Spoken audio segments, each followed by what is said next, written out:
बुध हुए वक्री। प्रिय दर्शकों, नवग्रहों में अति शीघ्र अपना संपूर्ण प्रभाव देने वाले क्विक रिस्पांस प्लैनेट जो नवग्रहों में युवराज हैं, 18 जुलाई से वर्तमान कर्क राशि में जहां पर ये गोचर कर रहे हैं, वक्री अवस्था में आ जाएंगे तथा इनका वक्री काल 11 अगस्त तक चलने वाला है। प्रिय दर्शकों, जब भी कोई ग्रह वक्री अवस्था में आता है तो वो एक राशि पीछे की ओर गमन करना आरंभ कर देता है, जिसके कारण उसकी गति मंद पड़ जाती है तथा इस मंद गति के कारण उसका प्रभाव, उसकी क्षमता, उसके बल में वृद्धि हो जाती है। अतः जब भी कोई ग्रह किसी जातक के लिए वक्री अवस्था में होता है तो वो अत्यंत श्रेष्ठ प्रभाव प्रदान करता है।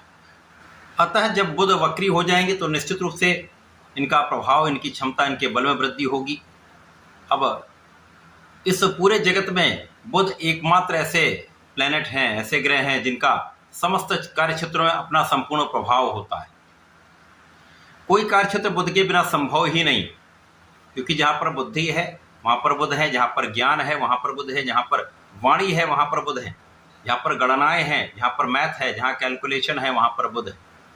सभी प्रकार का व्यापार बुध के कार्यकत्व में आता है। कला क्षेत्र का संपूर्ण प्रभाव बुध देते हैं।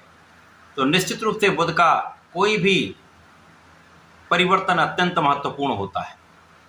ज्योतिष में वक्री ग्रह को बलवान माना गया है। यदि किसी जातक की कुंडली में एक भी वक्री ग्रह है, अच्छे स्थान पर है, तो निश्चित रूप से ये कई सकारात्मक प्रभाव देता है, अत्यंत श्रेष्ठ आपको लाभ देता है। जय श्री गणेश। नमस्कार, मैं आचार्य संजय द्विवेदी। मेरे समस्त प्रबुद्ध दर्शकों का मेरे चैनल पर हार्दिक स्वागत है।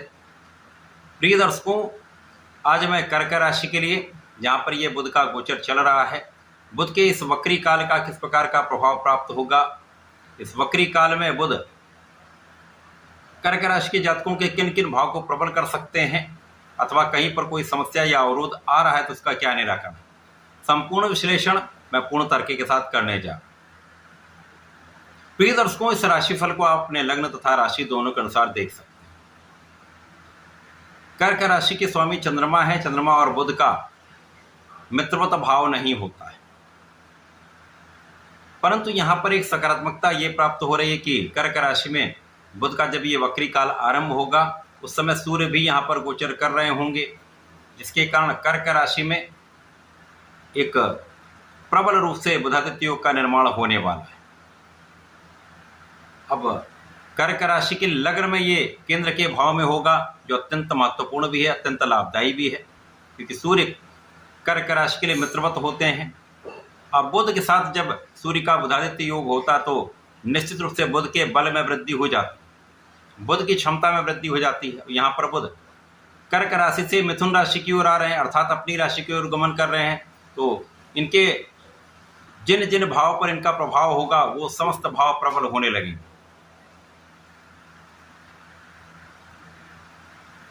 वक्री बुध का प्रभाव साथ में सूर्यदेव का साथ, ये अत्यंत विशेष प्रभावी होने वाला है। कर्क राशि के लग्न को प्रबलता प्राप्त होगी।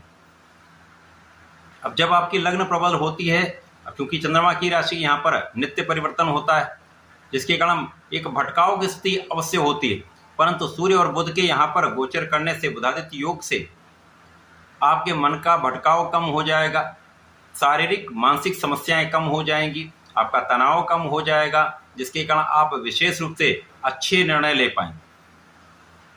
आपका आत्मबल प्रबल होगा, आपकी क्षमता में वृद्धि हो जाएगी तथा अत्यंत सकारात्मक प्रभाव आपको प्राप्त होने वाला। बुध कर्क राशि के लिए द्वादश के स्वामी तथा पराक्रम के स्वामी हैं। वैभव तथा पराक्रमेश का गोचर आपके लग्न में है, तो इस समय कहीं ना कहीं आपके परिश्रम के बाद भी लाभ तो मिल रहा है, परंतु व्यय भी अधिक हो रहा है। सूर्य के आने के पश्चात यहाँ पर सूर्य जो धन के स्वामी हैं, बुध के साथ ये आपके व्यय को नियंत्रित कर देंगे तथा धन का एक अच्छा आगमन आपके पास प्राप्त होने वाला। अब धन अच्छी मात्रा में आ रहा है, तो यदि कहीं पर व्यय भी होता है तो वो मैनेज हो जाता है। तो यहाँ पर आय और व्यय का संतुलन हो जाएगा तथा धन की वृद्धि होगी, धन का आप एक अच्छा संचय भी कर पाएंगे। इस समय में परिवार का संपूर्ण सहयोग आपको प्राप्त होगा, पारिवारिक भाव में वृद्धि होगी, विशेष रूप से पिता का सहयोग यहाँ पर मिलता है।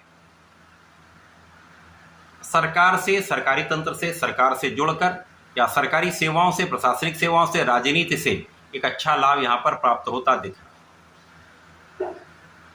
अब क्योंकि यहाँ पर आपकी बुद्धि बल भी श्रेष्ठ है, आप तार्किक होंगे, आपकी वाणी अच्छी होगी,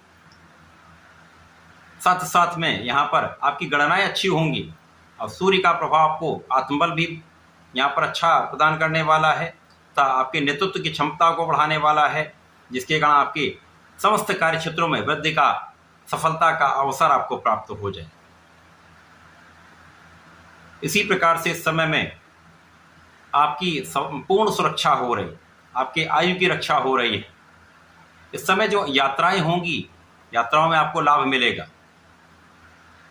कुछ विदेशी यात्राएं भी यहाँ पर हो सकती हैं, या जो जातक विदेश में रहकर कार्य करें उनके लिए एक अच्छा योग है। सकारात्मकता आपको प्राप्त होगी, धन का लाभ प्राप्त होगा। आप इस समय में बहुत बैलेंस्ड होंगे। इस समय में आपके लिए कार्य क्षेत्र में प्रगति का अवसर आपको अवश्य प्राप्त होगा। यदि इस समय में आप नौकरी के लिए प्रयास कर रहे हैं तो नौकरी की प्राप्ति हो सकती है, अथवा नौकरी में नए अवसर प्राप्त हो सकते हैं। इस समय में आप परिश्रम बहुत अच्छा करने वाले, आप पराक्रमी रहने वाले, और यदि आप अपनी ऊर्जा का सही दिशा में उपयोग कर ले जाएंगे, आप फोकस्ड होंगे, लक्ष्य पर केंद्र कर लेंगे, तो कहीं पर भी बड़ी समस्या नहीं आएगी। तो इस समय में आपको अपने लक्ष्य पर केंद्रित ही रहना है, साथ में पूर्ण परिश्रम करना है। वह कुछ होगा परंतु लाभ भी आपका बढ़ता चला जाएगा, जिसके कारण कहीं न कहीं से ये समय आपके लिए एक अच्छा प्रभाव देने वाला है। कर्क राशि के लिए बुध का वक्री काल जो 11 अगस्त तक है, इसमें पूरे समय में इस वक्री काल में सूर्यदेव साथ में होंगे। इस प्रकार से कहीं पर बड़ी समस्या का योग नहीं बन रहा है, परंतु चूंकि ये चंद्रमा की राशि है, तो इस समय में आपको कुछ एलर्जी की समस्या हो सकती है, मौसम के कुछ रोग हो सकते हैं।